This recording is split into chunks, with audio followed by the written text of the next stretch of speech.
यार वैसे अली एक बात है कि बंदियाल साहब जो है ना ये खड़े हैं जिस तरह खान साहब फुल खड़े हैं ना कि मैं खड़ा है वो खड़ा था डट के खड़ा था वो खड़ा था ये वो सारा करते हैं तो बंदियाल साहब भी खड़े हैं, उनको कोई असर नहीं हुआ, कोई उनके कान पे जूं तक नहीं रेंगी है यार, रो रहे हैं वो नहीं वो रो कहाँ रहे हैं, इमोशनल कर दिया। अच्छा मैं एक बड़ी इंपॉर्टेंट बात है मैं कहना चाहता हूँ, वो तो इरफान कादिर साहब ने आंसर को आया आपको पता। अब मैं इरफान कादिर साहब पे आऊंगा, जरा मुझे दीजिएगा आप बैठ जाए यार। आप क्या करने वाले। अच्छा इरफान कादिर साहब के ऊपर हम आएंगे क्योंकि उनके ऊपर 2-4 मिनट लगाने चाहिए बनते हैं, लेकिन मैं सिर्फ एक बात करना चाह रहा था। आज जो बंदियाल साहब ने बातें की कि जी फैमिलीज हैं जजेस की और ये है और वो है, ये बंदियाल साहब वही जज है ना जब काजी फायज ईसा साहब के साथ सारा कुछ हो रहा था तो इन्होंने कोई अपने साथी जज की कोई मदद तो नहीं भाई आज उन्होंने रिमार्क्स दिए हैं, उन्होंने कहा है कि हमारे एक साथी जज के खिलाफ 2 साल तक ट्रायल किया जाता रहा। कौन कर रहा था? मैं कर रहा था। कौन कर रहा था trial?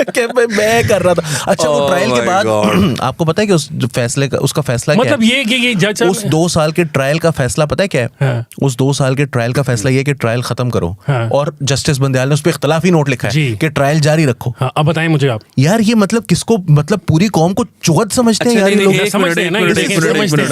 Very funny. I didn't know that. So justice Bandial ने उस पर इख्तलाफी नोट लिखा हुआ है कि ये ट्रायल जस्टिस काजी फायज ईसा का जो मामला है वो चलना चाहिए, वो केस चलना चाहिए। देखिए मैं आपको बताता हूँ उसमें हुआ ये था कि पहले जो केस का फैसला आया वो 7-3 से आया था। उसमें जो 3 जजेस थे उन्होंने ये कहा कि ये जो फैसला है इसको आप समझें कि ये खत्म हो चुका है, इट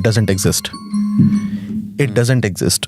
उसकी वजह यह है कि ये फैसला जो है वो मतलब पहले उनके खिलाफ जो केस शुरू हुआ था ना और वो स्पाइंग की गई और उनके जो है वो कुछ केसेस निकाले गए।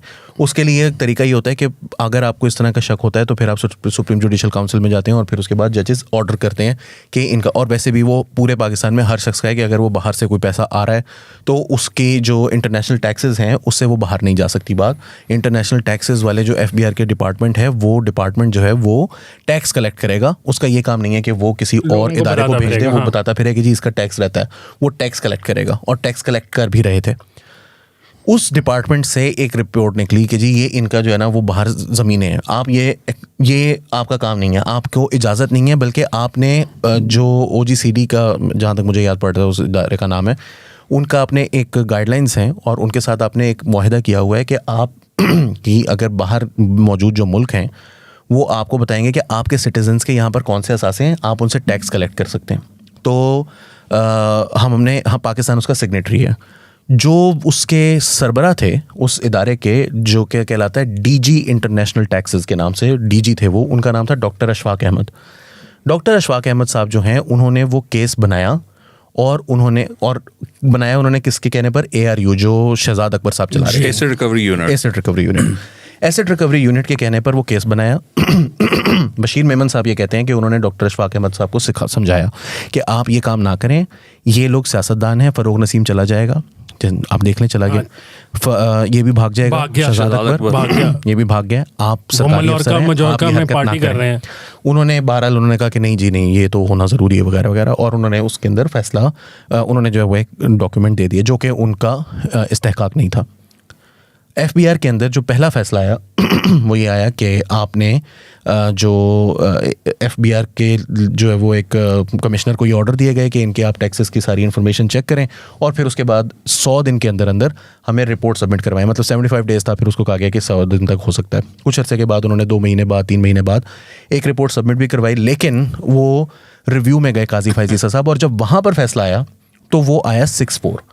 वो जो रिव्यू वाला डिसीजन था वो लिखा था जस्टिस याह्या आफरीदी ने, और जो उसमें इख्तलाफ करने वाले 4 जजेस थे। मुझे ये आपने जो, सॉरी मैं आपको कटन कर रहा हूँ, जज्बाती वाली बात से याद आ गया, आज बंदियाल साहब बड़े जज्बाती हो रहे हैं। तो जब काजी फायज साहब जज्बाती होते थे कोर्ट के अंदर इनके सामने, तो इन्होंने कभी उनके लिए कोई फिग लीफ तो ऑफर नहीं की थी?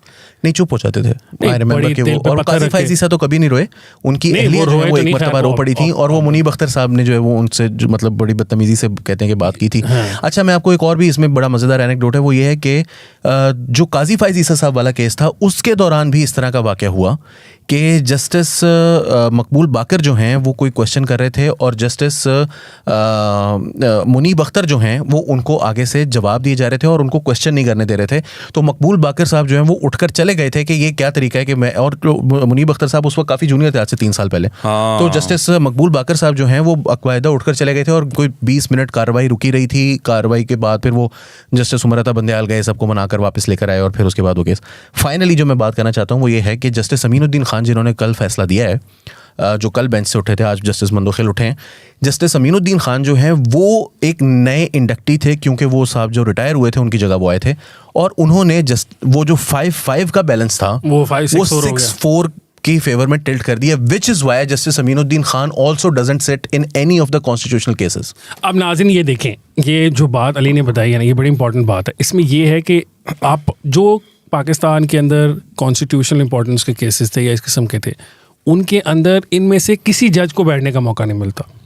आप नाम लेके देख लें, सेम जजेस हैं, वही सारे डिसीजंस लेते हैं और उनके सेम डिसीजंस होते हैं। मतलब अब तो ये ऐसा हो गया कि यहाँ बेंच अनाउंस हो जाए, आपको पता चल जाए कि ये बेंच है, तो लोग वैसे ही बता देते हैं कि ये फैसला होगा और वही फैसला होता है। जिस तरह अली ने बताया कि 3-2, 4-3, 5-3 इस तरह का करके उन्होंने सेटलमेंट की हुई है।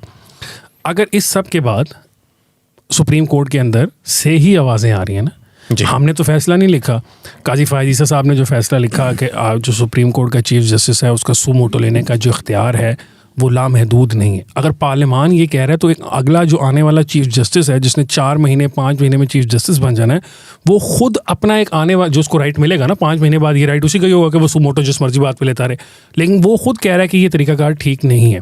तो देखें कुछ चीज़ें जो है ना वो सियासी उनके जो मफादात हैं उससे बालातर होकर सोचना चाहिए। यहाँ पे जो इस वक्त पाकिस्तान की सुप्रीम कोर्ट को पॉलिटिकल एक बना दिया गया है और ये अभी नहीं बना, ये साकिब निसार साहब की कॉन्टिन्यूटी में ही काम। ओह माय गॉड यार, किसका नाम ले लिया आपने? ये नहीं, लेकिन उसकी रीजन नहीं, बहुत सारे लोग इनमें से साकिब निसार साहब भी लेके आए हैं ना क्लिप जो है ना वो नेशनल हॉस्पिटल वाला, हमने जिक्र किया था, मैंने क्लिप अभी देखा तो वो बंदा ना वो बेचारा कह रहा है सर जो आप कहेंगे। उसने कहा तुम्हारे में पाबंदी लगाऊंगा बैठ जाने पे। उसने कहा सर जो आप हुक्म कर रहे हैं, मतलब आप चीफ जस्टिस खड़ा हो आपके सामने, आप उसको क्या कहोगे? सो एनीवे मतलब ये हालात इस मुल्क में रहे हैं यार। एक जज साहब सिंध के अंदर जो थे लड़काने ये गए थे और जहां तक मुझे याद है लड़काने गए थे और मोबाइल उन्होंने जो उस जज ने इस्तीफा दिया था, पागल खाने पहुंच के जाके बर्तन तोड़ना शुरू कर दिया कि जी यहाँ पर कोई बर्तन नहीं साफ करता, कहाँ है सारों के नोटिस कर दो। ऐसे ऐसे बंदों को नोटिस किए। वो बंदा कहता है यार मैं एक प्राइवेट हॉस्पिटल में चले गई है और उस प्राइवेट हॉस्पिटल को सील करवा दिया इन्होंने और इन्होंने कहा कि जी वो पेश हो मेरे सामने। वो अदालत की रजिस्ट्री में पेश हुआ तो रजिस्ट्री में अभी वो पहुंचा ही था, तो उन्होंने कहा कि जी उनके खिलाफ जो केस है वो खारिज कर दिया। But he just had this अजीब किस्म की ऑब्सेशन जिसके अंदर वो लोगों को जो है वो बेइज्जत करने का इन्होंने एक तरीका। अच्छा justice Bandial, the problem with justice Bandial is that he is not even a bully. वो बुली नहीं है, वो जो भी वो करते हैं वो काम करते हैं, वो करते हैं, वो एक डिफरेंट तरह के बंदे हैं, वो काम वही करते हैं जो उन्होंने करना होता है। बंदे रखे चले ऐसे कर लें। लेकिन मेरा जो मैंने सुबह कहा था कि जी एक पहले हमारे पल्ले जो है वो 3.5 साल एक इनकॉम्पिटेंट किस्म का हिटलर था,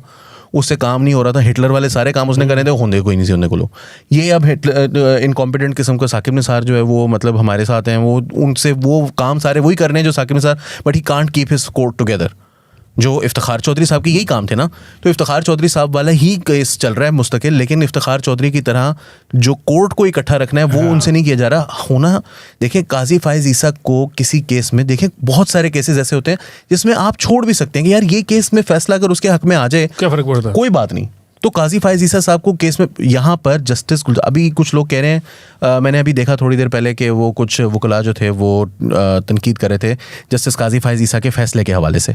ओ भाई जो आपने फैसला दिया है वो भी तो किसी और फैसले से आपने निकाल के उस केस किसी और चीज़ का है, आपने फैसला कुछ और दे दिया। CCPO का फैसला था। फिर इन्होंने एक और चीज़ हरकत की है, वो ये है कि जस्टिस काजी फायज ईसा को जस्टिस गुलजार अहमद साहब ने ये किया था कि जस्टिस काजी फायज ईसा एक केस में थे और उनके साथ गालिबन जस्टिस मकबूल बाकर थे या जो भी जज इमरान खान के केसेस सुनने पे जो पाबंदी लगाई थी, इमरान खान साहब का एक केस उनके पास आया था और वो उस केस को सुन रहे थे। जस्टिस मकबूल बाकर ने संडे के दिन रजिस्ट्रार को कह के जस्टिस बेंच गुलजार को ने, तोड़वाया, जस्टिस गुलजार ने और बेंच को तोड़वा के खुद एक बेंच बनाया, उस बेंच के अंदर खुद बैठे, and chief justice gave a decision against one of his brother जजेस, एंड ही सेड कि काजी फैज ईसा आइंदा इमरान खान से रिलेटेड केसेस में नहीं बैठेगा। और जस्टिस बंदयाल जो है वो उस केस के ऊपर ऐसे अमल दरामद कर रहे हैं जैसे कि ये मुर्शदा क्या होता है ना, तो वो उन्होंने उससे पीछे नहीं हटे, वो एक लम्हे के लिए पीछे नहीं होना। तो अब कहने की बात है कि यार देखें, it has to come to an end, and ये नहीं हो सकता कि आप अपनी मर्जी करते चले जाएं और रिस्पॉन्स नहीं आएगा, रिएक्शन तो आएगा। अच्छा, और मुझे ये बताएं ना। सॉरी लास्ट बात, डॉन जो है वो अपने